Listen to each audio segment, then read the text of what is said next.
Let's mic CM साहब।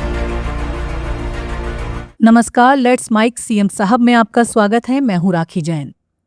त्रिपुरा के मुख्यमंत्री डॉक्टर मानिक साहा ने कहा है कि राज्य सरकार के लिए स्वास्थ्य क्षेत्र सर्वोच्च प्राथमिकता में है और इसी दिशा में लगातार ठोस कदम उठाए जा रहे हैं। मुख्यमंत्री ने जानकारी दी कि हाल के वर्षों में स्वास्थ्य ढांचे में उल्लेखनीय सुधार हुआ है। उन्होंने बताया कि राज्य में 9 सुपर स्पेशलिटी अस्पताल शुरू किए जा चुके हैं, जबकि 4 नए सुपर स्पेशलिटी हॉस्पिटल शीघ्र ही शुरू किए जाएंगे। मुख्यमंत्री के अनुसार आईटी आधारित इंटर डिपार्टमेंटल रेफरल सिस्टम की शुरुआत की गई है, जिससे मरीजों को रेफर किए जाने से पहले टेलीमेडिसिन के माध्यम से विशेषज्ञ परामर्श मिल सकेगा। 2018 के पहले किया था और अब देखिए तो सभी एरिया में हेल्थ सेक्टर में हम लोग काफ़ी जो यहाँ पर 9 सुपर स्पेशलिटी ऑलरेडी स्टार्ट हो गया और भी 4 नए सुपर स्पेशलिटी हम शुरू करने वाले हैं।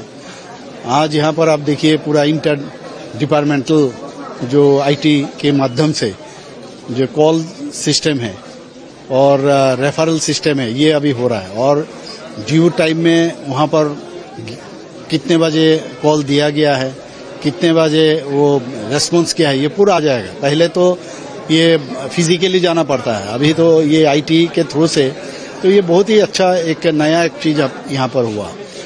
दूसरा हो गया यहाँ पर हम लोग अभी जो एम्स के साथ हम लोग मूव किए थे तो बहुत सारे पेशेंट आते हैं, तो कभी कभी इन लोगों के साथ मतलब रेफर के पहले हमने कहा टेलीमेडिसिन से आप क्यों नहीं बात करोगे, तो एम्स के साथ मूव हुआ था पहले, आज टेलीमेडिसिन से आप देखो तो इससे पेशेंट का बहुत फायदा होगा और वहाँ से भी सजेशन मिल रहा है।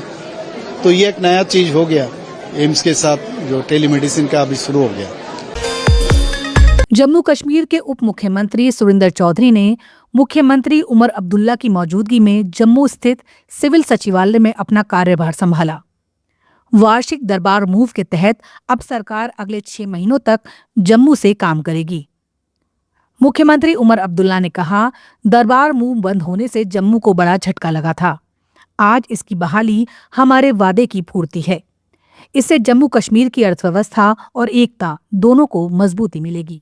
जम्मू को बहुत बड़ा धक्का पड़ा जब दरबार मूव जो है उसको कर्टेल किया गया और ये हमारी जिम्मेदारी थी। हमने लोगों से कहा भी था कि हम दरबार मूव रिस्टोर करेंगे। आज दरबार मूव रिस्टोर हुआ है।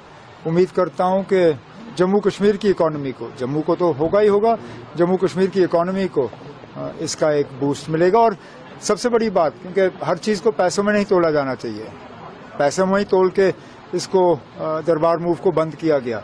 कुछ चीज़ें पैसों से ज़्यादा हैं, सेंटिमेंट है, एक यूनिटी है, जम्मू और कश्मीर दोनों को जोड़ने का, श्रीनगर और जम्मू को जोड़ने का दरबार मूव एक सबसे बड़ा तरीका था और उसको कम करने से जम्मू कश्मीर की जो एकता है उसको कहीं ना कहीं एक धक्का पहुंचा था, जिसको हमने दुरुस्त करने की कोशिश की। यहाँ लोगों को आपको लगता है फायदा होगा, काफी वेट भी कर रहे थे ट्रेडर्स जो है सब। उत्तर प्रदेश के मुख्यमंत्री योगी आदित्यनाथ ने आज बिहार के दरभंगा में जनसभा को संबोधित करते हुए इंडिया गठबंधन पर तीखा हमला बोला। उन्होंने कहा, आपने गांधी जी के 3 बंदरों के बारे में सुना होगा, लेकिन इंडिया गठबंधन के अपने 3 बंदर हैं, पप्पू, टप्पू और अप्पू। पप्पू सच नहीं बोल सकता, टप्पू सही को देख नहीं सकता और अप्पू सच नहीं सुन सकता। योगी ने आरोप लगाया, ये तीनों परिवार के माफिया के इशारे पर बिहार की सुरक्षा में सेंध लगाने की कोशिश कर रहे हैं। बहनों और भाइयों, आपने गांधी जी के 3 बंदरों के बारे में सुना होगा। गांधी जी के 3 बंदर थे।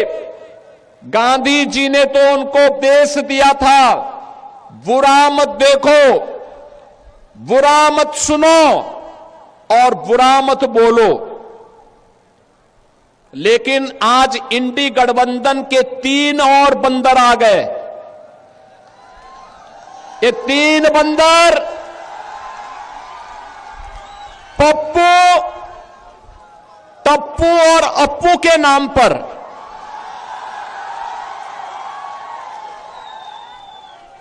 पप्पू, टप्पू और अप्पू के नाम पर पप्पू सच बोल नहीं सकता, अच्छा बोल नहीं सकता, टप्पू अच्छा देख नहीं सकता और अप्पू सच सुन नहीं सकता। इन लोगों को एनडीए सरकार के द्वारा किए गए विकास दिखाई नहीं दे रहे, उसकी खुशबू इनको सुनाई नहीं दे रहा है, दिखाई नहीं दे रहा है। ये उसके बारे में बोल नहीं सकते, सुन नहीं सकते, देख नहीं सकते और इसीलिए तो दुष्प्रचार कर रहे हैं। आपने देखा होगा कांग्रेस के नेता राहुल जी जब भी कहीं जाते हैं भारत के खिलाफ बोलते हैं, भारत के खिलाफ बोलते हैं, भारत को अपमानित करते हैं, विदेशी आक्रांताओं को महिमा मंडित करते हैं। और ये सभी, ये जो तीन इंडी गठबंधन के तीन बंदरों की जोड़ी है, बहनों और भाइयों, ये तीन बंदरों की जोड़ी ये बिहार में खानदानी माफियाज को गले लगा करके अपना शागिर्द बना करके बिहार की सुरक्षा में सेंध लगाने का काम कर रहे हैं। उत्तराखंड अपने गठन के 25 वर्ष पूरे होने का जश्न रजत जयंती वर्ष के रूप में मना रहा है। इस अवसर पर पूरे राज्य में रजत उत्सव कार्यक्रमों की श्रृंखला आयोजित की जा रही है। मुख्यमंत्री पुष्कर सिंह धामी ने देहरादून स्थित वन अनुसंधान संस्थान में 9 नवंबर को होने वाले मुख्य समारोह की तैयारियों की समीक्षा की। धामी ने बताया, राज्यवासी प्रधानमंत्री नरेंद्र मोदी के आगमन को लेकर उत्साहित हैं। प्रधानमंत्री 9 नवंबर को देहरादून पहुंचेंगे और राज्य स्थापना दिवस के रजत जयंती समारोह में शामिल होंगे।